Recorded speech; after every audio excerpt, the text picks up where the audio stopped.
हरियाणा के मुख्यमंत्री मनोहर लाल ने प्राकृतिक खेती को समय की मांग बताते हुए खाद्य एवं पोषण सुरक्षा के लिए वैश्विक स्तर पर कृषि वैज्ञानिकों से सामूहिक प्रयास करने का आह्वान किया है।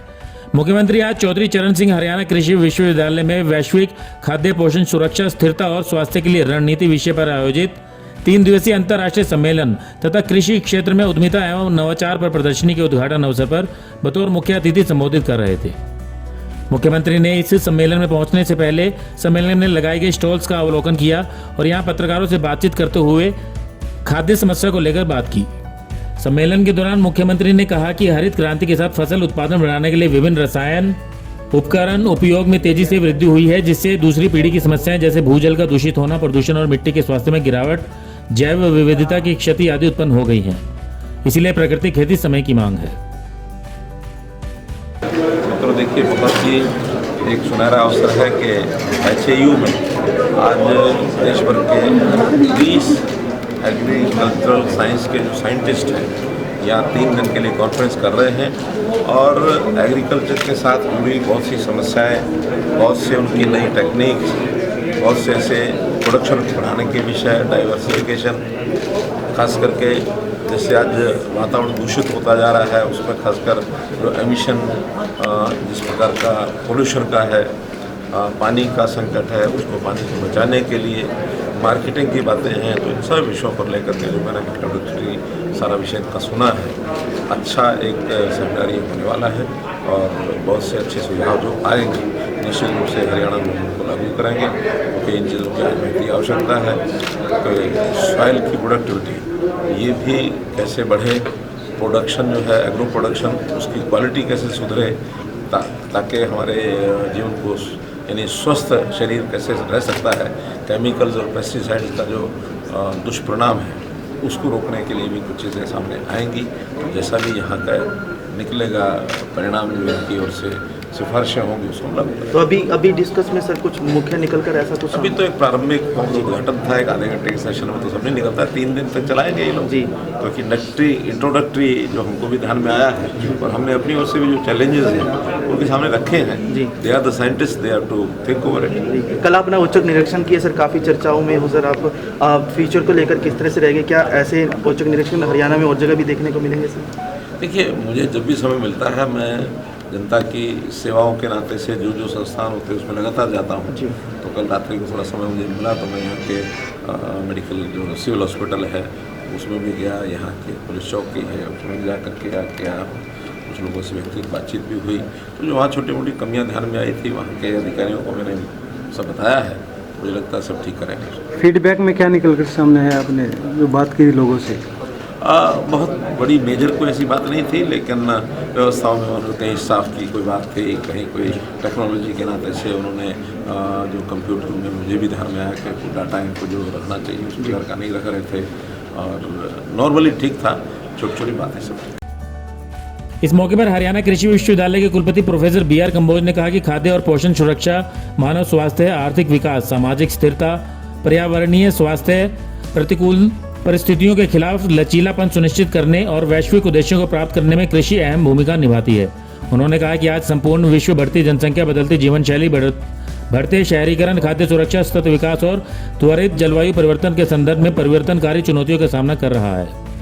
इस सम्मेलन में 15 देशों के वैज्ञानिक और शोधार्थी भाग ले रहे हैं। ये हमारा 3 दिवसीय अंतर्राष्ट्रीय conference global food security, nutritional security, sustainability और वेलनेस पे होने जा रहा है। इस कॉन्फ्रेंस के दौरान जितने भी कृषि से जुड़े हुए ज्वलंत मुद्दे हैं, चाहे भूमि को बचाने की बात है, चाहे सस्टेनेबिलिटी की बात है, फूड सिक्योर करने की बात है, मिलेट्स के प्रयोग की बात है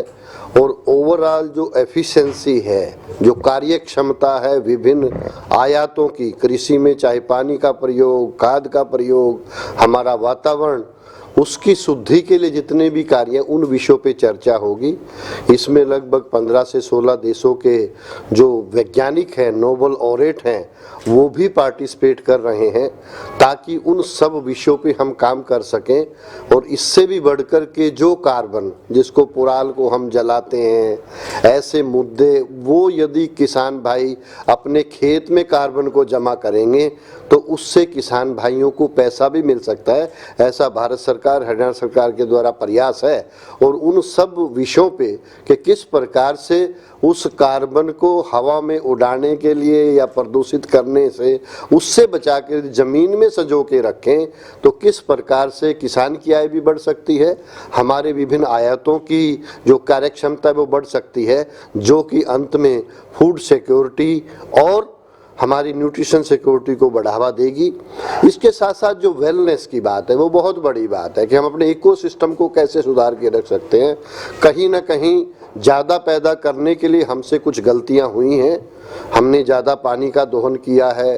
कीड़े मार दवाइयों का प्रयोग ज़्यादा किया है, अंधाधुंध किया है। अब समय आ चुका है कि हम पूरे इकोसिस्टम को, और वो न केवल एक कंट्री के लेवल पे बल्कि ग्लोब के लेवल पे ये ऐसे मुद्दे हैं, ये किसी एक सोसाइटी या एक देश के मुद्दे नहीं हैं, अंतर्राष्ट्रीय मुद्दे हैं। और इसीलिए इस मंच पर पूरे विश्व से वैज्ञानिक रहेंगे कि किस प्रकार से जो विश्व स्तरीय मुद्दे हैं उनको हम दे सके। माननीय प्रधानमंत्री जी नरेंद्र मोदी जी हमेशा एक ही बात वासुदेव कुटुंबकम की यदि वो बात करते हैं कि हम किस प्रकार से मिलकर इन समस्याओं का दूर कर सकते हैं। इसी प्रकार से हमारे हरियाणा के बहुत ओजस्वी मुख्यमंत्री जी, आज जब ये आपने देखा उनको सुना भी कि उनके मन में भी है कि चाहे वो डाइवर्सिफिकेशन विविधीकरण की बात हो,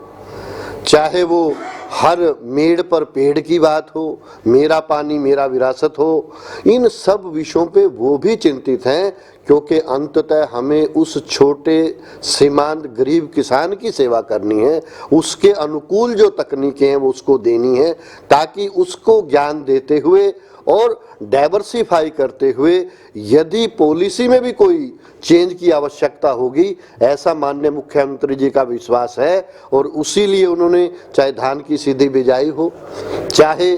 धान की जगह पे मक्का उगाने की बात हो, अन्य फसलें उगाने की बात हो, हमारे कृषि के अंदर जो दाल वाली फसलें उनके समन्वय की बात हो, इन सब विषयों पे न केवल किसानों को प्रेरित करने की बात है बल्कि उसके लिए यदि कोई पॉलिसी बनाने की जरूरत है, जैसे 7,000 रुपये उन किसानों को हरियाणा सरकार के द्वारा दिया गया है, यदि हम धान की बजाय कोई अन्य फसल यदि अपने खेत पे लगाते हैं तो ये सब प्रयास हमारी हरियाणा सरकार के द्वारा भी किए जा रहे हैं। और मुख्य रूप से हम यही चाहेंगे कि इन 3 दिनों के दौरान हम वो जो भी मुद्दे हैं जमीन से जुड़े,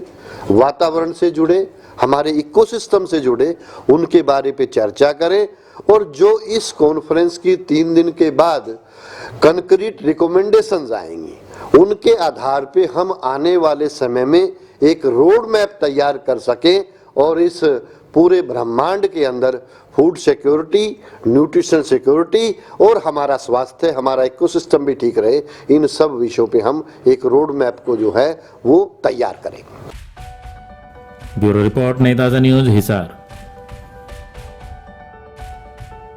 लेटेस्ट वीडियोस के लिए सब्सक्राइब करें हमारा चैनल नई ताज़ा न्यूज और दबाएं बेल आइकॉन ताकि आप मिस ना करें कोई भी अपडेट।